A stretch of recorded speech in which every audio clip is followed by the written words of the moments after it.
Today on the Mr. Maple podcast, Matt and Tim count down the top 100 fall-colored maples, number 75 through 51.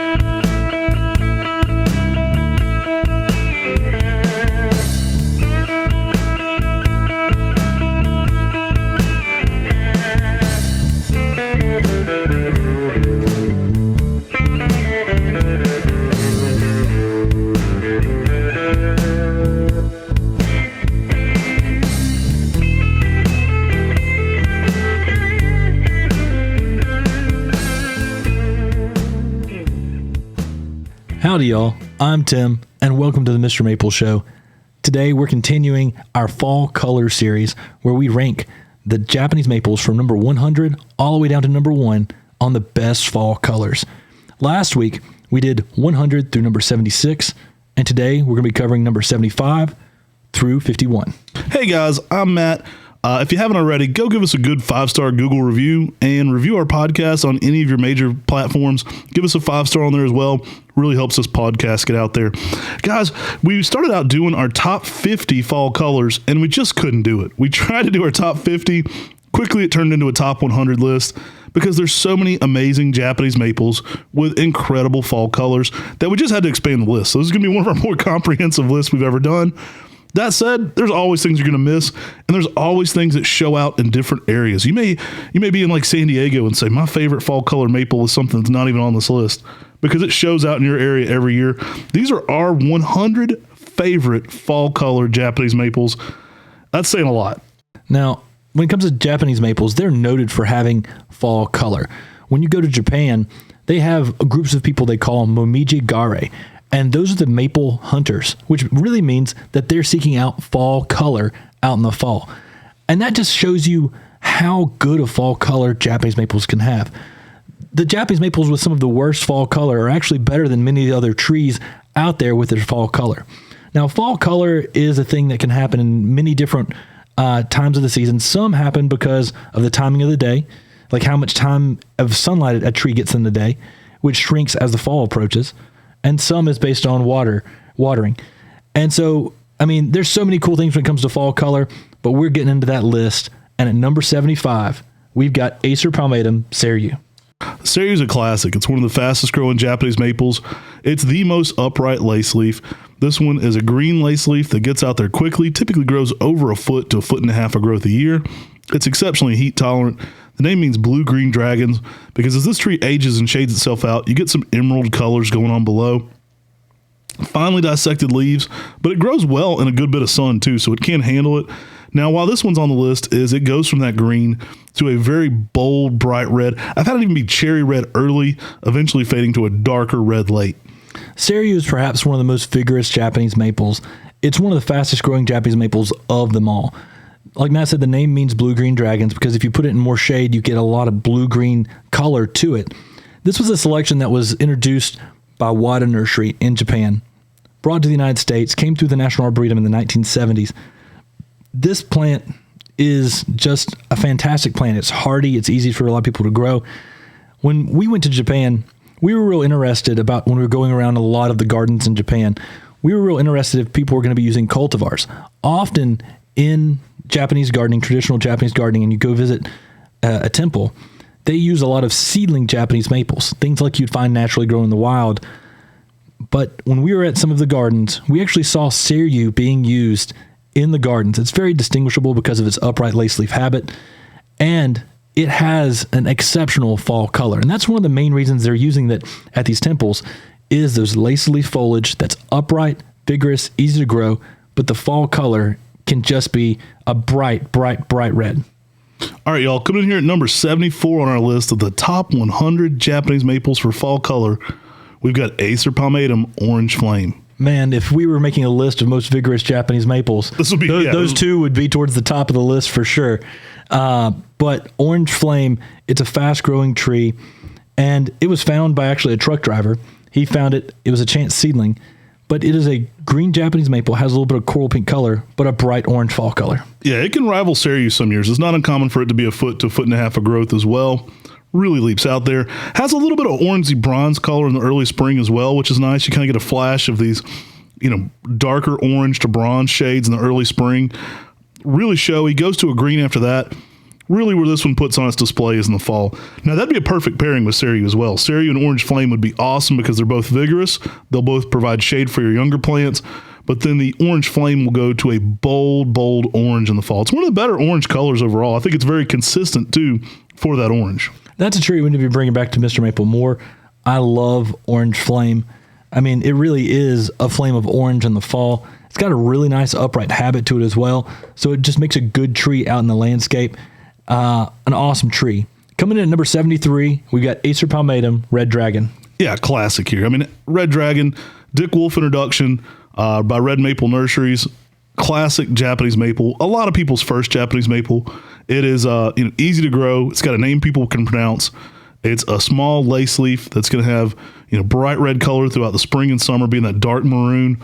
Now, what really shines, I think, is that fall color. You do get some exceptional, bold red shades in the fall on Red Dragon. Now, Red Dragon is an introduction by Red Maple Nurseries, but I didn't know that for years. A lot of people thought it might have came out of New Zealand because there were some New Zealand people producing it in mass quantities, and a guy in Canada actually was producing it as well. They got real famous. And what happened is Dick Wolf produced it, sold it to somebody in Canada, and then it grew from there. So while he introduced the tree, he actually didn't make Red Dragon famous like he made Emperor 1 or Red Emperor. But Red Dragon, it just holds its color so well. It's a nice red cascading type. And I like it because if it gets sunlight, it gets a little bit of orange to the backside of the leaf. So it's essentially like a lace leaf fire glow. And it gives you some really, really good fall colors of a bright red. Now, one cool thing about this one, when you turn the leaf sideways, it kind of looks like a Chinese dragon with the horns and the beard. And you can see it when you take a close-up look at the leaf. Really interesting. Something when you show a kid, they'll always remember as well. So coming at number 72, we've got the golden calico cloth, Ogon Sarasa. So Ogon Sarasa is nice. It's one of the darkest Japanese maples that then goes to one of the most golden yellow-orange colors in the fall. So you're going to get a very deep red color going on in this one in the spring and summer. And then it completely transitions to an opposite color, being bright Ogon, meaning golden to orange in the fall. There is a gorgeous Ogon Sarasa at Dr. Criticos' garden. He's a doctor in Flat Rock, North Carolina, who purchased a lot of Japanese maples from us here at Mr. Maple. He would, for the longest time, would buy one of every variety we'd get to a 7-gallon. So he has about 400 different varieties of Japanese maples in the ground, and we do a full cultivar highlight at his Ogon Sarasa on our YouTube channel, The Mr. Maple Show. You'll definitely have to go check that one out. It's in peak fall color.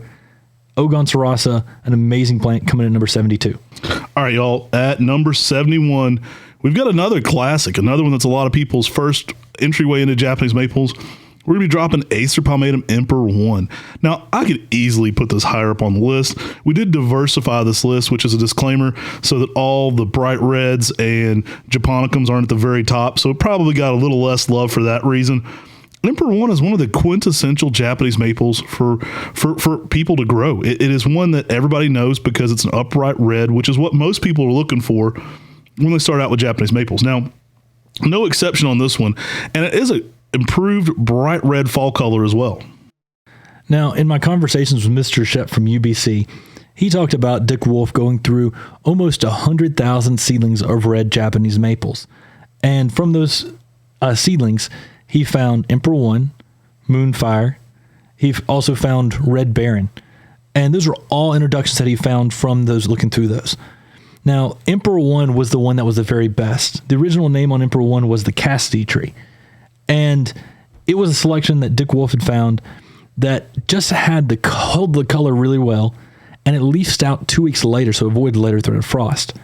For a red upright Japanese maple, if someone's looking for a larger upright red Japanese maple for the landscape, it's hard to beat Emperor 1 or Red Emperor. And while the red color in the spring and the summer are fantastic, it gives you a nice shade of bright red to deep red in the fall. 3 deeps. That's how good it is. It is incredible on the fall color. Now, one thing about this tree too is that it will be exceptionally heat tolerant. So if you're in a high heat area, oftentimes I'll recommend Emperor 1 over other trees for people in Texas. It does do one of the best for high heat exposures. Also leaves out a little bit later too, which is nice. Coming to number 70, we've got Acer palmatum Kenshi. Now, this is a nice one. This is a kind of one of those Leonard Loblam styles that goes to some great golden yellows to oranges in the fall. I've had both yellow and highly intense orange late on this one. It's a green throughout the spring and summer. Now, you've heard us say this before, but I love Leonard Loblams for that ethereal quality they kind of bring. It kind of makes that Asian gardening feel. You have that bamboo whimsical feel with these, but you don't have all the hangups of bamboo. So you get that whimsical, beautiful, kind of airy. I mean, you look into a Kenshi, you can almost like hear wind chimes, right? Like it's got that relaxing quality to it to me, and it just screams Asian gardening. I love it. And when it hits that fall color, it gets even more magical. Now, Koto no Ito is a tree that's a little bit taller. Kenshi often gets about as tall as it is wide, and so it's a little bit shorter overall with more of a rounded shape. The name Kenshi actually means with golden threads. It's a Japanese selection that is outstanding in the fall. And the fall color on it just grabs your attention. For a Leonard Loblam that's green, it's one of my favorite fall color Leonard Loblam Japanese maples, Acer palmatum Kenshi. All right, y'all, coming in here at number 69, we've got Acer palmatum Nebula. Now, Nebula is one of those ones that's in the New Ghost series. It's Talon Buchholz's introduction, an amazing one. And Talon Buchholz doesn't really miss. When he introduces trees, they're pretty good ones. Nebula is reticulated, has an interesting veining to it. It goes through shades of purple and white and just all kinds of interesting lavender shades in the early spring. Now, in the fall, this one really hits with some very bold red colors. The colors to this just keep changing throughout the season. Nebula, I mean, every time you take a photo of it, it will look very, very different. And that's the thing I like about this tree. And the fall color is starkly different from anything else this tree gives throughout the season. Those reds that it gives, so different from that nebula-like appearance with that New Ghost variegation that Nebula provides. It has a really nice upright form as well. For the New Ghost series, this one is really high on my list. Oh, phenomenal. It kind of has a little bit of what Brian likes to call alien skin. It's got that creepy, weird reticulation going on. Looks super weird. I mean, it's got everything to it. Very interesting plant, whether it's spring, summer, or fall, but underrated for the fall. I mean, I think it's one that might surprise people how nice the fall is. Now, one of the trees that has a really good fall color, coming in at number 68, is oshioben. Yeah, oshioben is a showstopper. This is another red that's going to be a more of a bold, full red throughout the spring and summer. It was actually first listed by Yokohama Nursery in 1898 there in Japan, so it's one that's been around for quite a bit of time. Now, most of these trees we're talking about are going to work zones 5 through 9, and this one's no exception. It is a true zone 5 through 9 plant. Now, this is another tree that our good friend, Coach Pat Dye of Auburn University, he recently passed away. This is one of his trees and one of his favorite upright reds for fall color down there in Alabama. It gives a really nice orange red in the fall. You'll notice that a lot of the Japanese maples that green up a little bit of the summer, like oshioben does, they get a little bit of bronzing color to them. They don't hold their red as well. They often can get some really nice shades of that orange in there when they do that. I don't know if that's just an indicator of, the exact chemicals that are in the leaf, but they often can get a little more orange red on it. And oshioben does that with a really nice style. And it's a very vigorous tree, makes a nice upright red, but it's not your traditional blood good style. I mean, it's a little bit more brick red in the spring, but that orange red fall color really stands out on oshioben. All right, y'all, coming in here at number 67, we've got Acer palmatum Purple Ghost. Now, Purple Ghost looks like it's photoshopped. You've heard us say it before. It's an incredible reticulated ghost series form. Sometimes it is. Yeah, right. Sometimes it is. It looks incredible, though.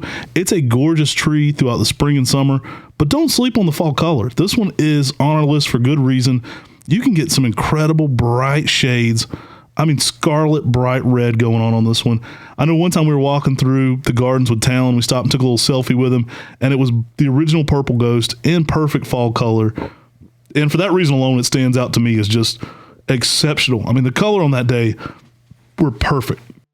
Yeah, Purple Ghost is a selection by Talon Buchholz. It was the very first of the Ghost series to be found, but it wasn't the first to be named Ghost. This tree just gives you some unreal shades of purple. And if you Google Purple Ghost, you will find some Photoshop photos, like Matt mentioned, of Purple Ghost, where it's got some really nice shades of lavender and purple. But if you go to MrMaple.com, you can actually see real photos of Purple Ghost. And it's one of the most purple maples that's out there. I think we should probably do a top purple Japanese maples podcast soon. Right. But Purple Ghost, this tree is just outrageous. And from the scarlet purples to fuchsia purples, Purple Ghost is a tree that will just grab your attention in the fall. Coming in at number 66, we've got Acer palmatum bihu. Bihu is fun, y'all. This one has the yellow bark that makes bihu famous. It's kind of in that Sengukaku coral bark type category. Now, we do list this one as zone 6 through 9, so we don't list bihu for zone 5. It is a little bit more less cold tolerant for that zone 5 environment. Beautiful tree, a lush green in the spring and summer. Now, in the fall months, this one can get to an electric yellow, which I think really stands out on that yellow bark. It's really kind of interesting when you have the bark and the tree the same color. It makes a weird optical illusion where this tree just kind of glows even more because the bark is already that intense yellow, and then you're getting that intense yellow fall color. It just seems to take it to a whole nother level. It's like you gave a kid crayons and you gave him the color yellow to color a whole tree. It's just wild. I mean, it really seems like something that shouldn't exist because the bark and the fall color are identical.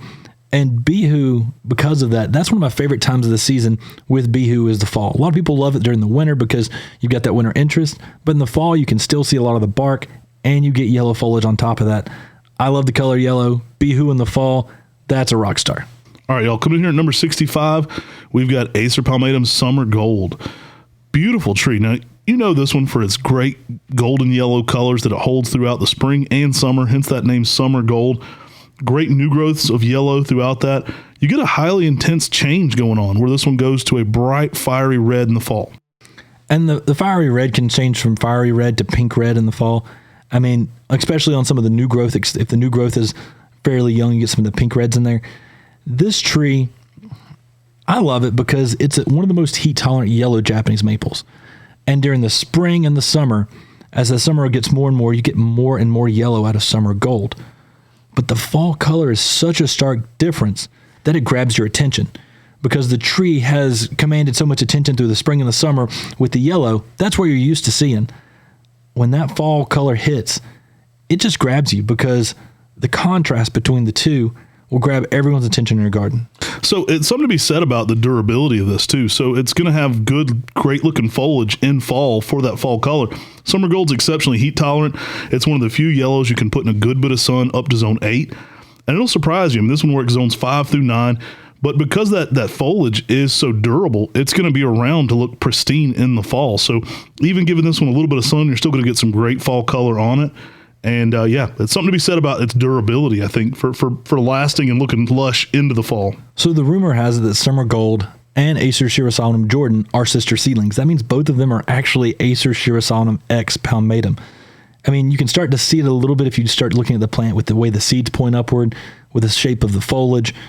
But it's crazy that one looks so much like a palmatum and the other one looks so much like a Shirasalum, but yet they can be sister seedlings.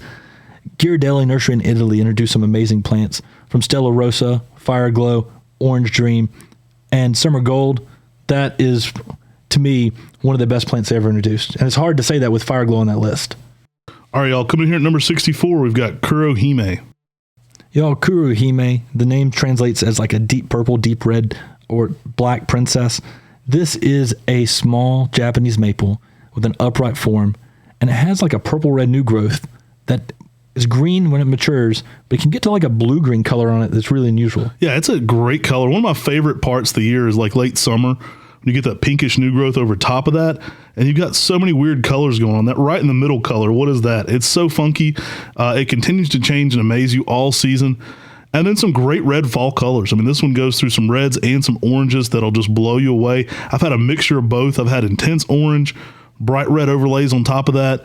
It's underrated for its fall color, definitely as a dwarf form as well.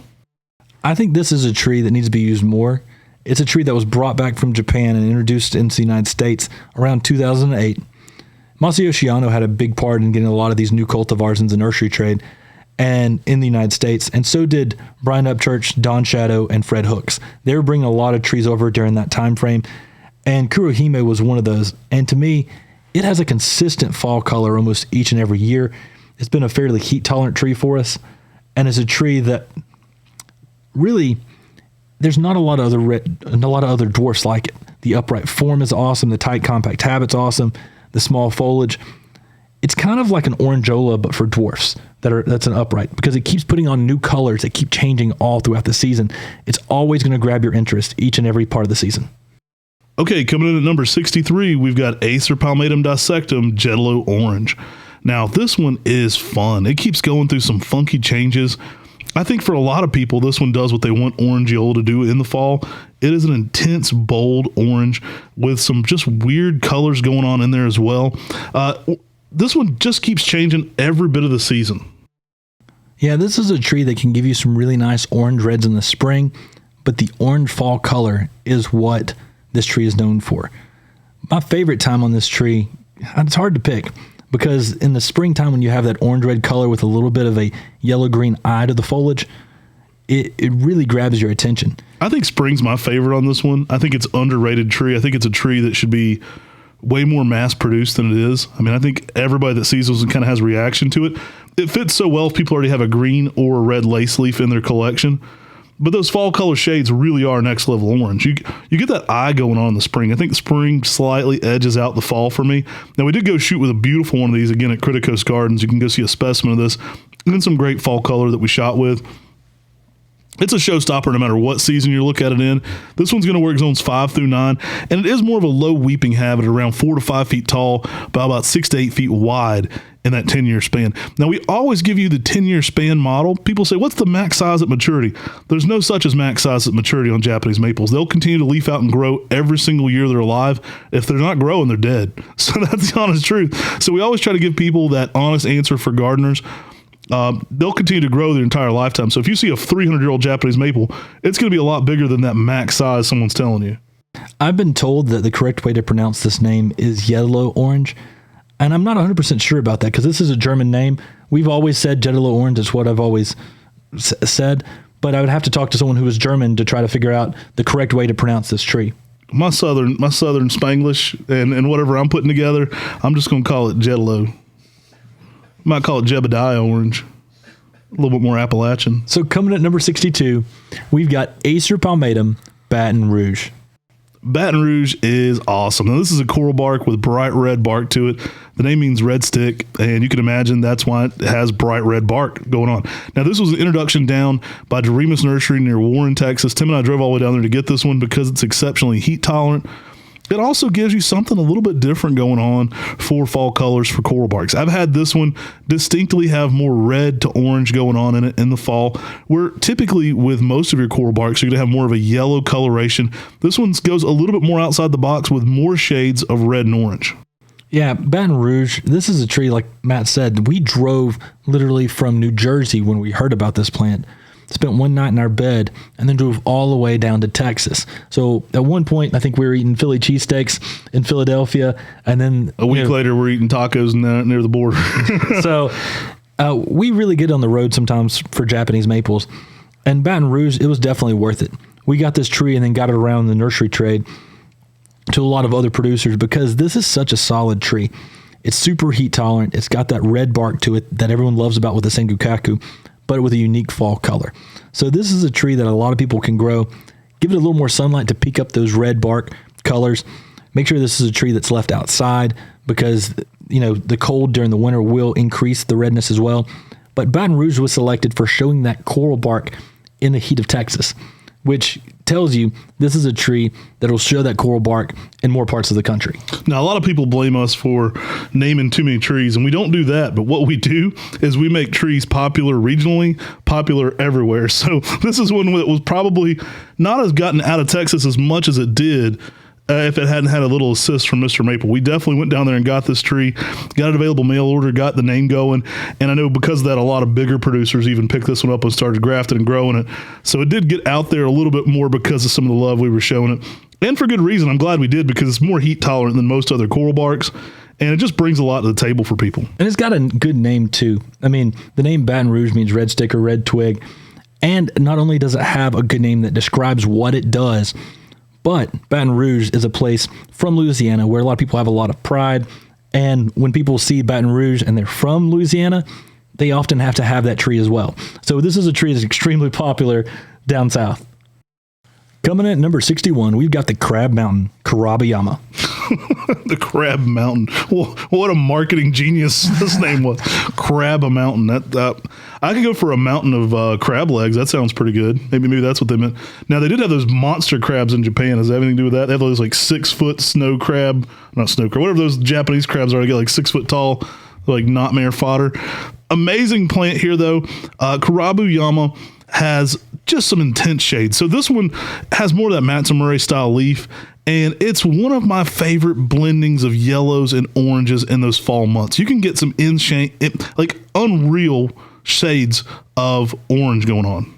Now, this is a tree that is a Matsumura style foliage, and the Matsumura leaf, I'm guessing that's where they get that crab name from, because it kind of looks like a crab leg, each of the lobes of the leaf. Man, we stretching out here more than a yoga mat. That's a bit of a stretch right there, but I'll take it.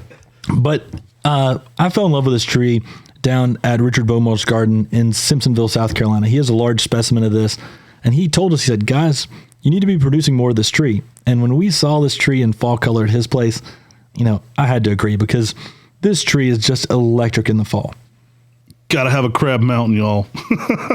Funny name. I didn't really even know it meant Crab Mountain. Typically at around 8 to 10 foot. And it actually gets pretty wide, at around 10 foot wide in 10 years. So almost a little bit wider than it is tall sometimes.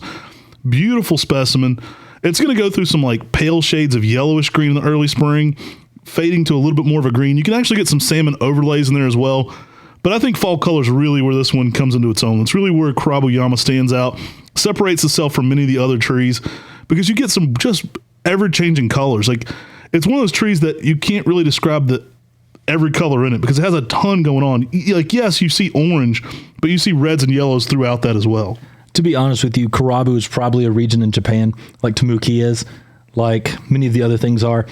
And we know that Yama, while it's a mountain, that can also mean like the pride of, almost. Because when you go into Japan, the first thing you see is Mount Fuji. And so often, like Wino Omari and Wino Yama mean pretty much the same thing as what we were told in Japanese culture. We may be looking at something that's basically saying, this is kind of like the pride of the region. So just something to throw out there about Karabayama. We may think about Crab Mountain, but it may actually be more along the lines of saying, this is a tree that's the pride of the area. I just think about a mountain of crab legs after I'm done on all you can eat crab night. I've got the butter coming. I'm dunking those bad boys. It's over. Sorry. I just ate you out of your whole profits for the year at your restaurant. Anyway, coming in at number 60, we've got Japanese lanterns, y'all. So Japanese lanterns is a selection from our Area 51 collection. It was found as a sport that Matt and I put a name on. And then the tree itself, the foliage, cups downward like little Japanese lanterns. Yeah, it makes the perfect palette for that weird fall color. You typically get bold shades of red, pink red on this one, but I've had some oranges as well. Phenomenal looking tree. It's interesting that every little branch looks like a lantern, which I think really, it starts out green, but it really pops when it gets into its fall color. That's where it really looks crazy. Now, the tree is also kind of an irregular shape. It tends to be more irregular growth, where you kind of get these long branches going on with the lanterns kind of weeping down from there. So it kind of throws on these high arching branches in all directions. And then you get those little lanterns that kind of just adorn each branch. I think when it hits its fall color, though, it even looks more like lanterns. And that's the thing I like about this tree, because when the fall approaches and you actually see the fall color on this tree, it's like the Japanese lantern is lighting up. I mean, it really looks more like the Japanese lantern in the fall than any other time of the season, because you have the fall color and the foliage starting to cup down like the Japanese lantern. All right, let's get another Siboldi animal on the list. Seabold maples. All right, number 59, we got Keisha. Now, I don't know how to say this one. It's Keisha. I don't know. This one's an introduction from Holland, and it's Ookisha. So is that Keisha? Is that Keisha? I don't know. Keisha? I don't know. Anyway, a beautiful plant no matter what you call it.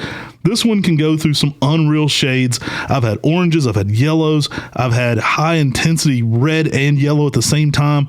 It's a large leaf Siboldianum that I think you're going to love in your garden. I think that's the thing that grabs my attention most about this tree. It has a really nice upright form, but the foliage itself is so large. And because of that, it's one of the larger leaf Siboldianums that we offer here at Mr. Maple.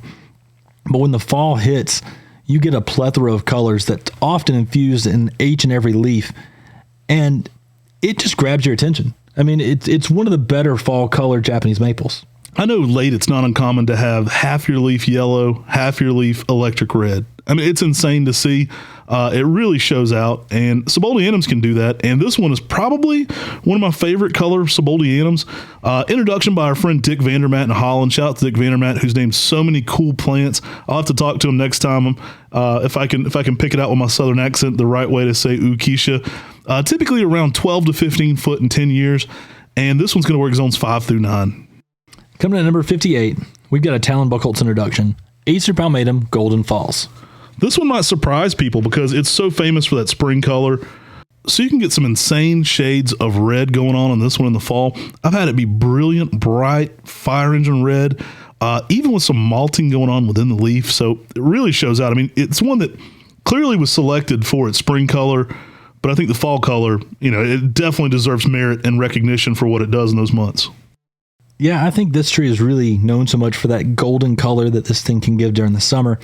The spring color is just outrageous with some like orange red tipping over top of the yellow. Mm-hmm. I mean, there's nothing like you see Golden Falls in the spring and your jaw just drops. But the fall color, it's so underrated. I mean, this tree can give you some really nice shades of red. It's a vigorous grower, gives you yellow color on a dwarf. Golden Falls, an amazing plant. So this one's going to get about as big as you stake it. So I typically recommend staking this one to right around 5 feet tall, then letting it weep down from there. That's typically one of the better ways to grow it. You can get it creative with this one. It's very malleable, so you can make it about whatever shape you want. I've seen it grow in hanging baskets. That's been a popular trend lately, but there's so many different ways to play with this one. Really, it's one of those trees that you can get as creative as you want. Like I've seen people growing Ryusin, over a trellis going into a garden. Golden Falls would work for that as well. So you can really start to manipulate this one, make the shapes go whatever direction you want, and really get as creative as you want to be with this one. But don't forget it in the fall. The fall colors are exceptional. Coming to number 57, we've got Acer palmatum Killarney. Yeah, now this one is exceptional in the fall. It definitely hits some of those peak oranges. So this one had to make our list. I've had it get from its kind of weird brick colors it gets in the spring to just some insane shades of pastel orange with yellows accentuating it. Again, this is another one that's going to work zones 5 through 9. And it's a really showy overall plant. I think it really brings so much diversity to its own foliage color that it definitely deserves a place on this list because of all the unique changes it goes through. Yeah, this has an Irish name, so originally I was like, where's this tree from? And turns out it's a selection by Dick Wolf of Red Maple Nurseries, who introduced Emperor One that we talked about earlier, introduced so many other classic Japanese maples. I mean, the name Killarney translates as Church of the Sloes. So I'm like, where did he get this? But it's a city in Ireland, and that's where St. Mary's Cathedral is. I mean, so it's a very famous place. Killarney itself, I mean, this is a tree that just has some great fall color. It's one of the tree that you definitely should be trying in your garden. Now, we list it sometimes as a little semi-pendulous. I wouldn't put it as semi-pendulous as, say, a Murayama that was on our last list. It definitely has some branches that will weep down from an upright shape. So very unique overall tree. That spring color is really funky. Like, you almost describe it as a bronze, a brick color. It goes through a lot of changes. I think when it really hits its peak fall color, it's just so distinctive. It's just unique amongst itself. There's not a lot that hits that exact kind of shade. Coming in at number 56, we've got Acer japonicum Gossamer. Oh man, ain't nothing awesomer than a Gossamer in the fall. This thing is crazy. Another Red Maple Nurseries introduction. So Dick Wolf and Billy Schwartz, the mad scientists behind this one as well. Gossamer has that stringy new growth look to it. Almost looks like a fairy hair X green cascade is kind of a way to describe this one. It's one of the stringiest, weirdest japonicums. Now, it's green throughout the spring and summer, as many of the japonicums are. But when this one hits its fall color shades, it goes full Hulkamania. I've seen this one be red and yellow and orange, but typically red and yellow just throughout it. I've had it late hit some insane shades of dark red that are just electric.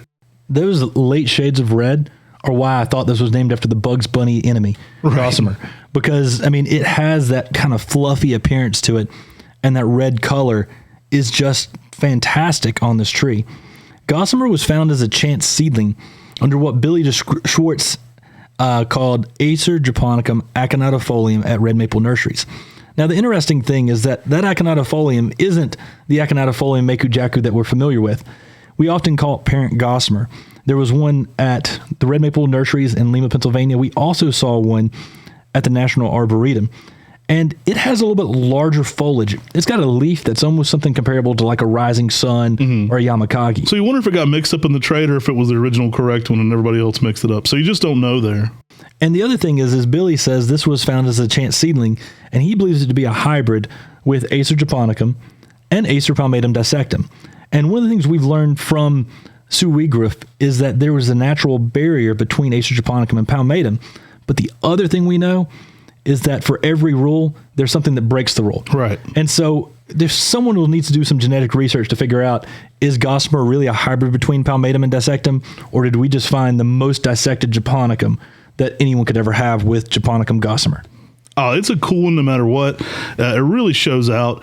And it's small habit. It's a dwarf compact form. One of the most small japonicums you could ever be growing, typically at 4 foot tall by 4 foot wide. Even in 15 years, it's very tight and compact.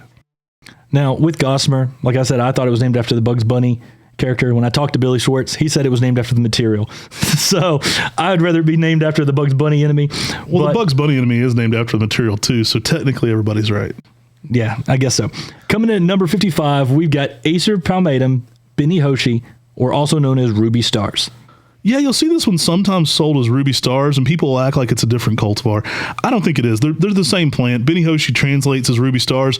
Introduction by Del Laux, who's named so many cool trees.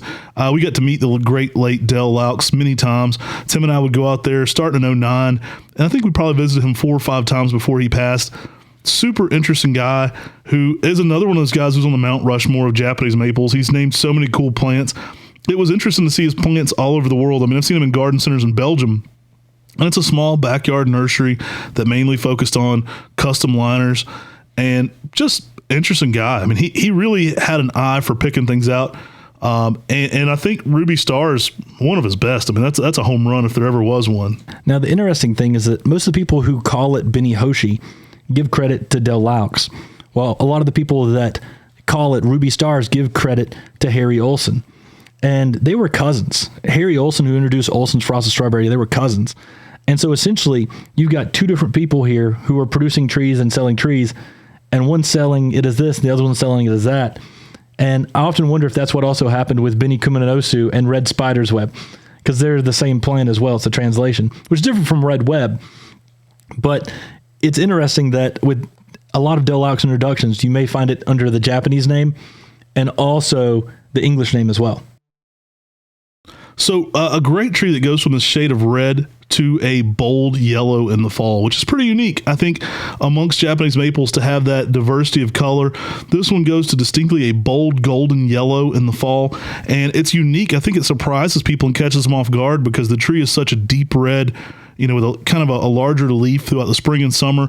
You would expect this tree typically to go to more of a fiery red in the fall, and it's completely the opposite. I mean, it hits some crazy shades of golden yellow. And I just like the upright density of Ruby Stars or Bini Hoshi.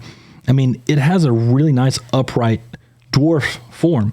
There's not many upright that have that kind of dwarf form, especially with the medium style leaf that this tree has.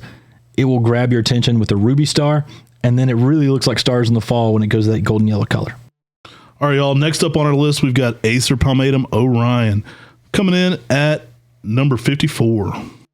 Now, Orion, I mean, I'm guessing this was named after like the constellation, because in the fall, this red dwarf Japanese maple goes to some really nice shades of yellows and oranges, which can kind of look like, a star lighting up the night sky.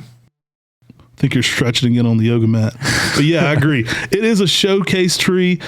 This one's a broom, so it's a compact dwarf one, typically around 4 foot tall by about 6 foot wide. It does tend to get a little bit wider than it is tall. Going to work zones 5 through 9. Very heat tolerant dwarf as well. Now, this is another one introduced by Billy Schwartz and Dick Wolf at Red Maple Nurseries, normally credited to Dick Wolf. An amazing, compact, dense tree. And it just shows out. Like it is one that goes through so many color changes.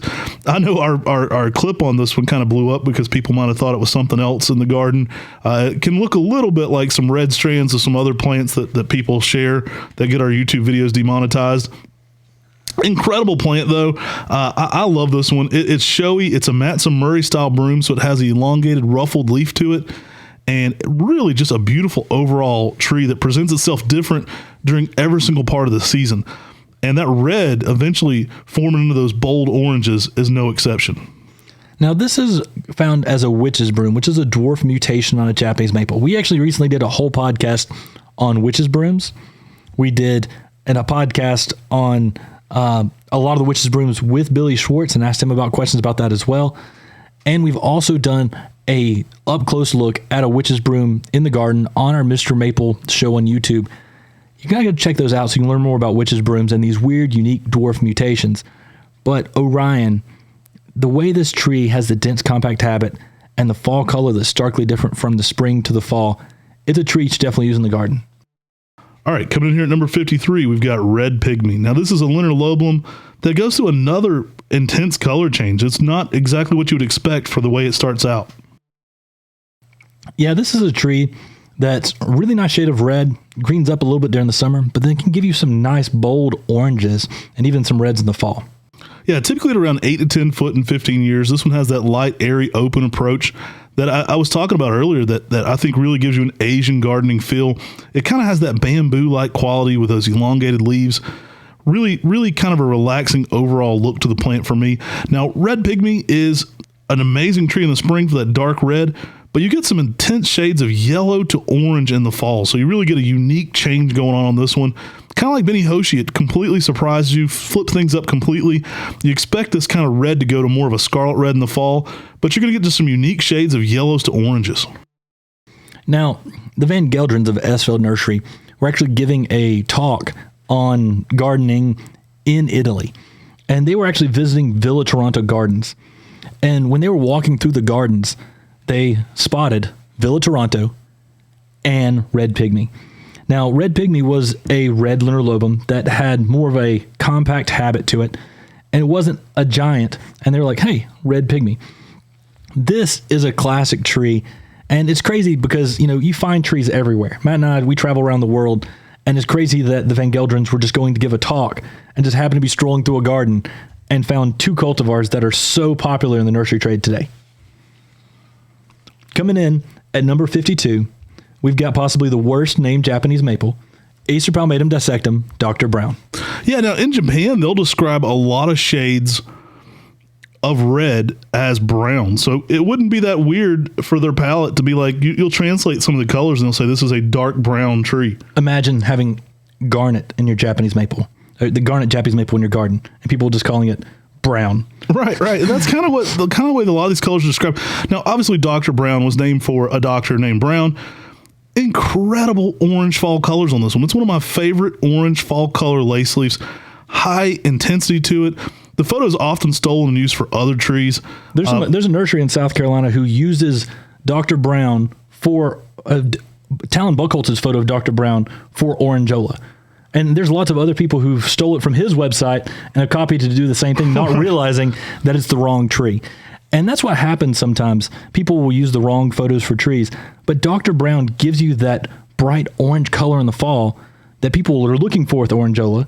Orangeola gives a nice orange red, but this one gives you a really bright orange fall color. So we joke that it's got such a bad name because as Americans, we think of brown as burnt trees or dead trees. Brown doesn't sound like too appealing when it comes to horticulture. Normally you think of that as something that's diseased or dying. Obviously Dr. Brown named for the doctor. This one goes through incredible shades of like lavendery purples in the early spring. You can get some intense yellow eye going on that. So it really continues to change colors throughout every single season. And I think it's one of the premium orange red lace leaves you'll ever see. I mean, from going to a darker red early at some shades to then a bold orange, it's an incredible color change. Imagine if Crimson Queen was named Brown Queen. Yeah, that wouldn't be a hit. It would not be a hit.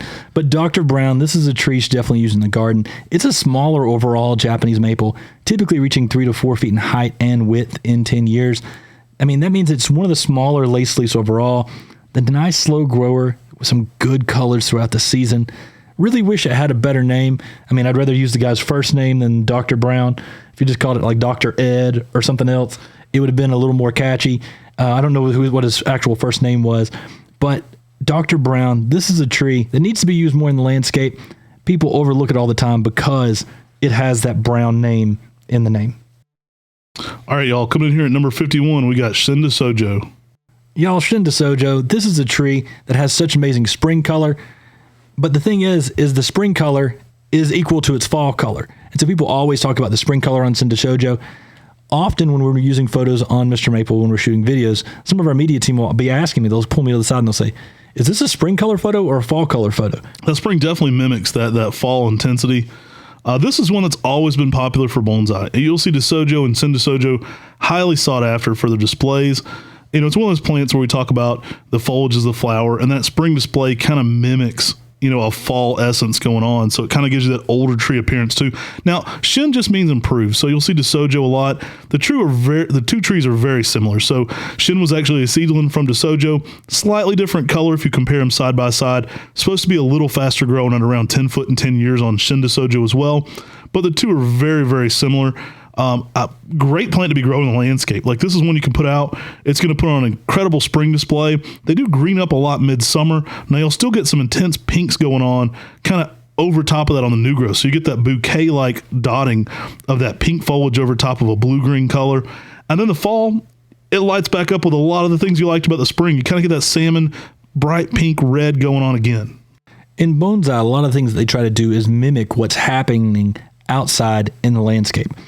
And with Shinda Sojo, you can really mimic the changes of the seasons because you get an intense, very different and stark spring color. You get an intense summer color with some really nice shades of red that come across that's very different from the spring. And then the fall color returns. And that fall color is so outstanding.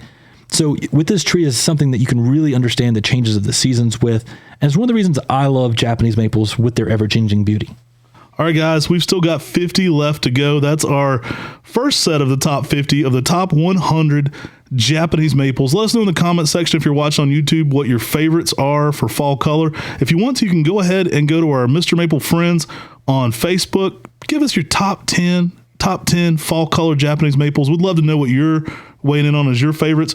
This started out as just a top 50 list, so this whole 50 so far have just been bonuses. We couldn't stop there. It just made no sense to us to leave some of these others out. We couldn't have 50 honorable mentions. And so we started looking at it and we're like, oh my goodness, I can't believe there's this. How can we leave some of these out? We had to include a lot of these trees on the list. So if you're enjoying these podcasts, guys, go hit up Google Reviews. Give us a 5-star review.